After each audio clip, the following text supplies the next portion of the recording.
Hey, it's Renica, and I'm going to go over administering medication.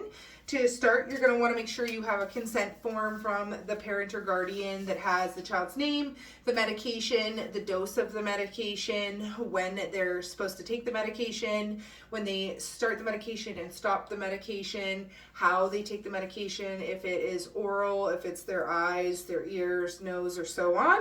And then it'll also have any special instructions, like if it's supposed to be taken with food or water, and then the parent or guardian signature. And then all that information needs to match the medication in the original container. It'll still also have to make sure that the name, the medication, the dose, when you're supposed to take it and how you're supposed to take it, all that matches the consent form.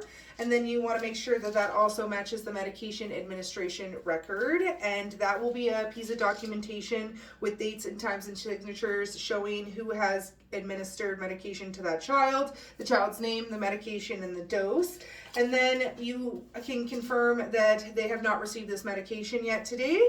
And then once you've confirmed that and all the information is correct and matches, you can go ahead and wash your hands. And while you're washing your hands, you can let the child know what you're going to be doing, how you're going to be administering the medication. And then you're going to follow the instructions on there, making sure that you're using proper syringes or measuring cups that came with it if you need to use something to measure it. And then you are going to wash your hands after you've administered it as instructions on the container.